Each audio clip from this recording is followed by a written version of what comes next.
My name is Jordan Graves. I'm 31 years old. I hunt digital thieves for a living, cybersecurity analyst in Denver. So when Grandpa stopped carving the turkey, set down the knife like a surgeon, and said, "The gift I wired you was 500,000, I actually laughed.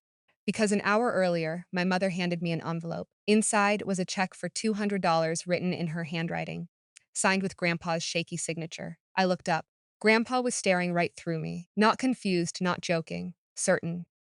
The room went quiet. My sister Olivia stopped breathing. Her fiancé's glass froze midair, and my mother's smile cracked at the corners. Before we go on, tell me where you're listening from. A quiet kitchen, a parked car, or your own room. This is Echoes of Life, and you're not alone here. Because 3 days earlier, someone tried to keep me away, and the biggest theft of my career started at this table. 3 days before Thanksgiving, my sister Olivia called. I was in my Denver apartment working a live fraud trace. Her voice sounded bright in a careful way. "Hey, Jordy," she said like we were close. "Maybe you should skip Thanksgiving this year." I went still. "Why would I skip?" I asked. She said Grandpa was tired and needed quiet. She said the doctor warned him about stress. Then she slid in the real reason. "Flights from Denver aren't cheap," she said. "You should save that money for yourself." Olivia never cared about my finances before, so I opened the joint account Grandpa made for me.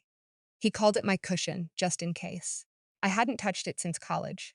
The balance looked normal at first glance, a couple thousand, nothing that screamed trouble. But I clicked the full transaction history anyway. My stomach dropped on the first entry, August 14th, 2024. Incoming wire, $500,000. Memo for Jordan, with love, Grandpa. The next line stole my breath. August 15th, outgoing wire, $499,800. Memo, investment opportunity, destination, external account ending in 7392. Someone left $200 behind on purpose, just enough to look ordinary if I glanced quickly. I called the bank and asked for fraud prevention. They said the transfer used valid login and two-factor. The IP address was Bridgeport, Connecticut. Then the representative paused.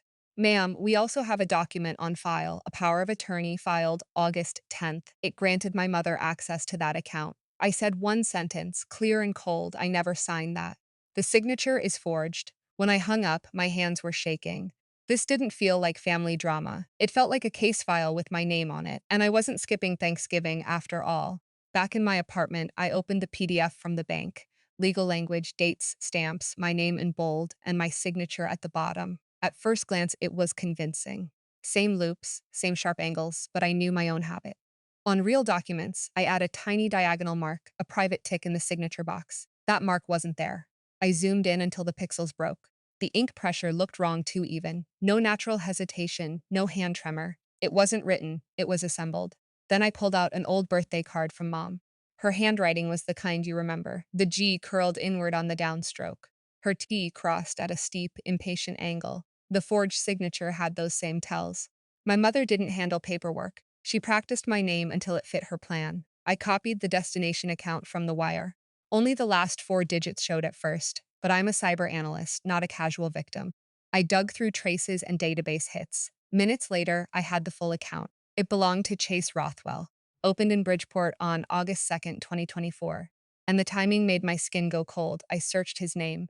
LinkedIn popped up like a billboard, investment consultant. Then I saw his latest post. He was thrilled to announce his engagement to my sister Olivia. The post was dated August 20th, 6 days after the money vanished. I clicked Olivia's Instagram. It was public, like always. And it read like a confession in pastel tones. A beach photo dated August 16th. A luxury pool shot dated August 18th. Then August 20th, her hand in the light. Emerald cut, platinum band. Big enough to scream. I didn't need a receipt to understand. That ring wasn't love. It was my grandfather's money turned into sparkle. I started building a folder. Screenshots, dates, transactions, paper trails. I mapped the story like a fraud case. Grandpa wires the gift. Mom files the forged authority. Olivia drains the account. Chase receives the wire and posts a smile. Then Olivia texted me. "So, you're definitely not coming Thursday, right?" I stared at the message and breathed once. Then I typed, "Actually, I'll be there." Her reply came back too fast. "Really? Are you sure?" I answered, "Family's important." And in that moment, I knew my plan. I wasn't coming for turkey. I was coming for the truth. If you were in my place, what would you do? Comment 1 if you'd stay quiet and investigate alone. Comment 2 if you'd walk in and expose it at dinner. This is Echoes of Life. and I'm not hiding anymore. Grandpa stood and tapped his glass with a fork. I'm an old man, he said, smiling softly. I've built bridges. I've raised a family, but my greatest joy is my grandchildren.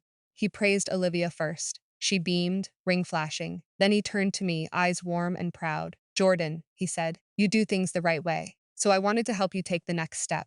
A home, a firm, a future you can own. He lifted his glass. I hope the gift I gave you helps you build. Everyone raised their glasses. I raised mine too, then held up the check. Thank you, Grandpa, I said carefully. Thank you for the $200. His smile fell off his face. What $200? He asked, confused. The room froze like someone killed the power. I slid the check across the table. Mom's shoulders tightened. Olivia stopped breathing. Chase went still. Grandpa looked from the check to my mother. Rebecca, he said, voice sharpening. The gift I wired Jordan was $500,000. Mom tried to laugh, thin and brittle. Dad, you're mixing things up. Your medication. I'm not confused, Grandpa snapped. I transferred $500,000 on August 14th. I saved the confirmation email. He pulled out his phone, hands shaking. Show me the account, Jordan, right now. I opened my laptop before Mom could move. The screen lit the candlelight blue. I pulled up the statement and turned it to him. August 14th, incoming wire, 500,000. August 15th, outgoing wire, 499,800. Balance 2,147. Grandpa stared so hard he didn't blink. For one awful second, his hand went to his chest. Where did it go? He whispered. Mom stepped in fast, trying to steer the room. This is family. We'll talk privately. No, Grandpa said, low and final. We talk now.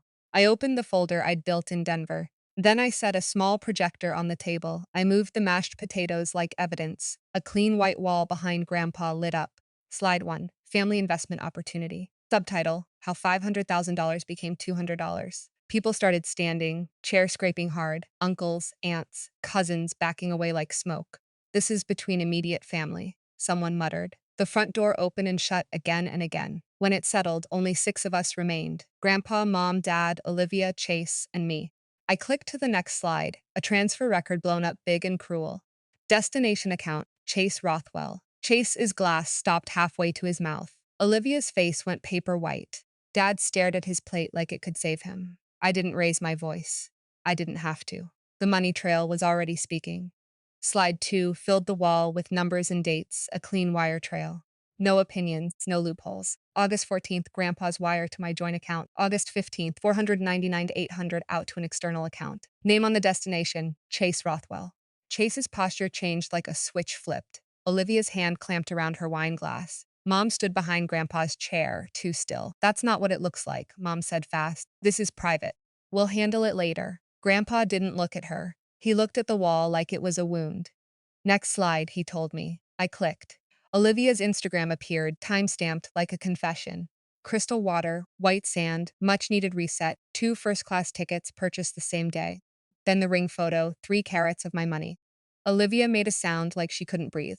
Chase stared at the wall, jaw tight, calculating. Dad finally spoke, voice rough and small. Rebecca, what did you do? Mom's eyes flashed angry tears. You don't understand what we've been through. Medical bills, she said, like that explained theft. I didn't even argue the lie. I clicked again. The forged power of attorney filled the screen. My signature, almost perfect, almost mine. But Grandpa leaned forward, squinting hard. I never asked for this, he whispered. I never told you to take control. I pointed with my laser, slow and clinical. Pen pressure is uniform. Ink density is stitched. And there's no diagonal mark, I always add. Mom's mouth opened, then closed. Because she knew I was right. Olivia started crying messy and loud. I just needed the wedding to look right. I panicked, she sobbed. I didn't mean. You meant to take it, I said. You meant to hide it from me forever. Chase pushed back from the table. I'm not doing this, he snapped, standing. Lose my number, he told Olivia, cold as glass. Grandpa's voice cut through him. Sit down. Chase hesitated, then sat, eyes darting. And that's when I played the voicemail. Mom's voice filled the room, undeniable. We already spent the first installment. If Jordan finds out, she'll go crazy. Grandpa's face collapsed into betrayal. Not rage yet, just grief with teeth. Olivia turned on me, mascara streaking. You destroyed my life, she screamed. Then she ran out, door slamming like a verdict. Dad stood up, swallowed, and walked away upstairs. No defense, no apology, just escape. Only 3 of us remained at the table. Me, my mother, and the man she stole from. Grandpa pulled out his phone again. Mom grabbed his arm like prayer. Dad, please, think about the family. Grandpa looked at her like he'd never met her.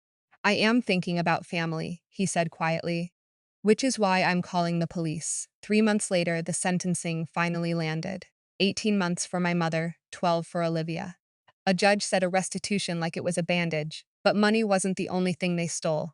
They stole my grandfather's trust. They stole my name off his gift. They tried to make me thank them for crumbs. I didn't chase revenge. I chased a record, documentation over drama, because facts don't bend for family. So, I built a different life in Denver. A small craftsman with a quiet home office, a second bedroom kept ready for Grandpa, a front door that only opens for people I choose. We talk once a month over video calls, maps old stories, my cases, his garden updates. We don't talk about Rebecca or Olivia, not because it's forgiven, because it's finished. In March, Grandpa wired another $500,000. Clear's throat. This time it came with a letter. It's the gift I always meant for you. Use it to build something lasting. I framed that letter, not for the money, for the belief behind it. My dad tried to reach me twice, once through Grandpa, once through my cousin Stephanie. I said no both times. I don't do family without integrity. Last week, a plain envelope arrived. Olivia's handwriting, 8 pages, no return address. I read it once, all the way through. Then I fed it into the shredder. Confetti doesn't rewrite history. Some people call that cold, I call it clean. Forgiveness is optional. Protection is not. If you're listening to this on Family Revenge Stories, please like, share, and subscribe for more stories. Stories where the truth has receipts and boundaries come with follow through.